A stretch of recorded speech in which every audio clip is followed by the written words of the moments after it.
कश्मीरी पंडित हूं, मैं कश्मीरी हिंदू हूं। मैं कहती हूं शांति नहीं है, सप्रेशन है, कंपल्शन है या फिर एडजस्टमेंट है।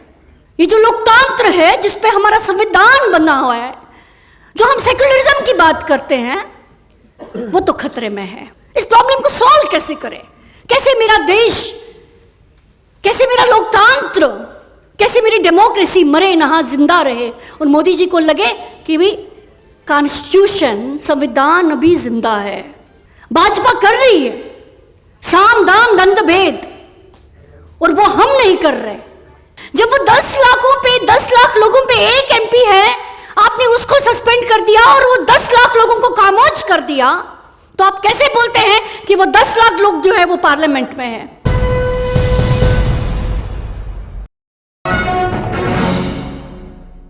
एक अलग ही चर्चा है। और आज जो यहां पर हम सब जो लोग इकट्ठे हुए हैं, हम बात कर रहे हैं लोकतंत्र की मौत की। हम बोल रहे हैं कि डेमोक्रेसी इज डाइंग।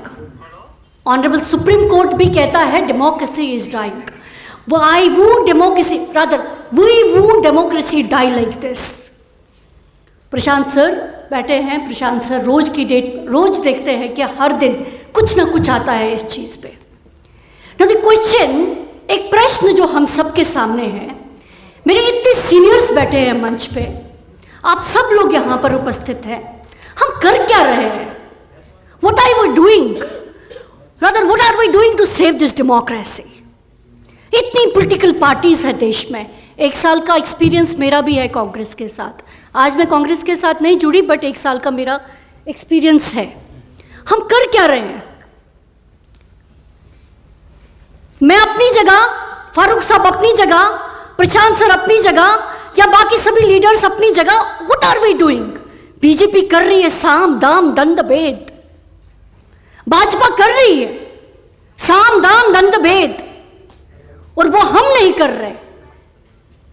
देखिए, कहते हैं ना अंग्रेजी में, everything is fair in love and war. So this is the war.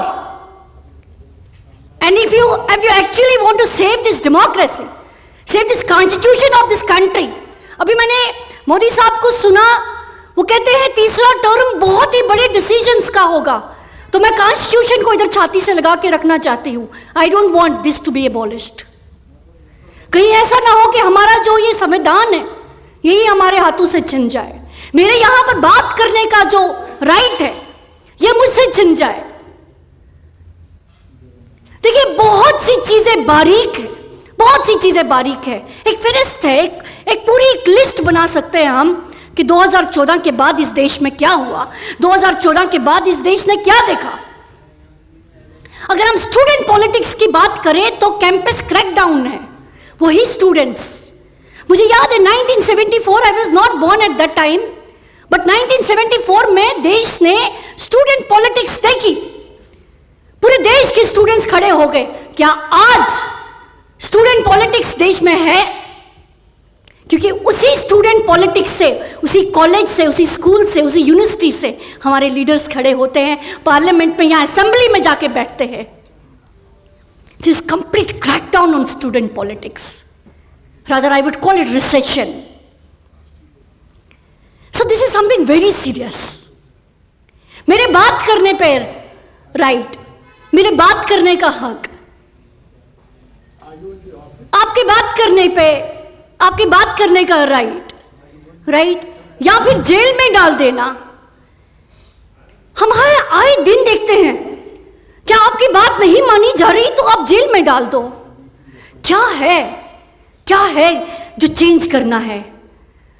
क्या democracy of the people, for the people, by the people ही है, या फिर मेरी सुप्रीम पावर है to be in the parliament? 146 MP suspended sir, 146 MP suspended. मैं एक hypothetical example लूंगी प्रशांत सर। एक असेंबली में 10 लाख लोग और उन 10 लाख लोगों पे एक एमपी, तो आप 146 का ज़र्ब खुद कर लीजिए।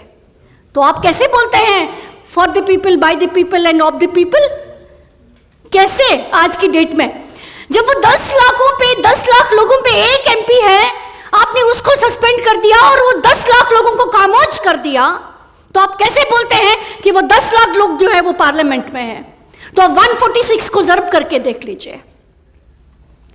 बस मुझे ऐसा लगता है, लाइक मैं बहुत जूनियर हूं इन सब लोगों से, मुझे ऐसा लगता है, मेरे को डर लगता है। मेरी एक बेटी है, मुझे ऐसा लगता है वो भी एक लॉयर बनना चाहती है। मुझे ऐसा लगता है कि कल को शायद, पता नहीं, मैं डेवलपमेंट पे कमेंट नहीं करूंगी, to be very honest. I won't comment on development. Modi साहब ने एग्जाम देना होगा, रिजल्ट देखेंगे जब आएगा। बट एक अलग सी चुप्पी है, एक अलग सी चुप्पी है हवा में, जो कि चुप की मतलब किसी को चुप कराने की बात है। फारूक साहब हमारे कश्मीर से हैं, तो लोग पूछते हैं कश्मीर में सच में शांति है क्या? मैं कश्मीरी पंडित हूं, मैं कश्मीरी हिंदू हूं, मैं कहती हूं शांति नहीं है, सप्रेशन है, कंपल्शन है, या फिर एडजस्टमेंट है। Right, and we need to understand that.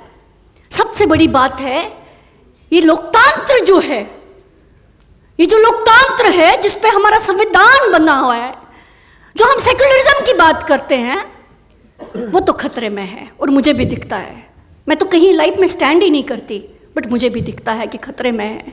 थोड़ा बहुत पढ़ते हैं हम लोग। Now the only point before you is today, एक तो मुझे लगता है कि अपोजिशन जिसमें बहुत सी पॉलिटिकल पार्टीज है, वो क्या करती हैं? बोलने को तो हम सब बोल लेते हैं, मंच तो हम सबको मिलता है, हर दिन कोई ना कोई आके बोलता है, but what are we actually doing? Let us talk about that. और मैं फारूक साहब से रिक्वेस्ट करूंगी, प्रशांत साहब से रिक्वेस्ट करूंगी, I am expecting a very super senior, Salman साहब से रिक्वेस्ट करूंगी, मैडम यहाँ बैठी और सारे मेरे सीनियर्स हैं, उन सबसे रिक्वेस्ट करूंगी, करें क्या? प्रॉब्लम तो है, हाईलाइट तो कर लिया आपने प्रॉब्लम को, अब करें क्या? इस प्रॉब्लम को सॉल्व कैसे करें? कैसे मेरा देश, कैसे मेरा लोकतंत्र, कैसे मेरी डेमोक्रेसी मरे नहा जिंदा रहे और मोदी जी को लगे कि भी कॉन्स्टिट्यूशन, संविधान अभी जिंदा है? क्या करें? तो मुझे ऐसा लगता है जो ये इंडिया बना, ये जो सब सारे अपोजिशन पार्टीज अभी इकट्ठी हुई, इन्होंने बोला कि हम लोगों का गठबंधन करना है, तो रब वास्ते उस मालिक के लिए नो पर्सनल इंटरेस्ट। ये बड़ा छोटा मुंह बड़ी बात हो जाएगी, I don't want to sound that harsh on it, but मुझे लगता है कि important is that we focus on what we have to do. क्योंकि मैंने शुरू में ही बोला है, भाजपा जानती है साम दाम दंड भेद, और हम नहीं जानते साम दाम दंड भेद। Rahul ji has huge responsibilities. Rahul ji को उनकी रिस्पॉन्सिबिलिटीज उस समय समझ जानी चाहिए थी जब उनको सेंटेंस किया गया और जब उनकी मेंबरशिप को सस्पेंड किया गया, रादर कैंसिल किया प्रशांत सर। राहुल जी को तब अंडरस्टैंड करना चाहिए। There is something called seriousness of the matter and reading in between the lines. तो आप सबसे रिक्वेस्ट है, देश के हर एक इंसान से रिक्वेस्ट है, धर्म सबको प्यारा लगता है, मुझे भी मेरा धर्म प्यारा है, मैं भी मेरे घर में जोत जलाती हूँ, मैं तो कश्मीरी पंडित हूँ। Sir 1 second, but point is what are we doing? That's very important. So I'm leaving this stage because Azam Sahab is saying you please leave this stage. I'm leaving this stage, but need to have a promise from you all, rather my seniors who are on this stage, rather the opposition. Leave this stage with hope. Sir, I'm leaving this stage with hope. I hope you keep my hope.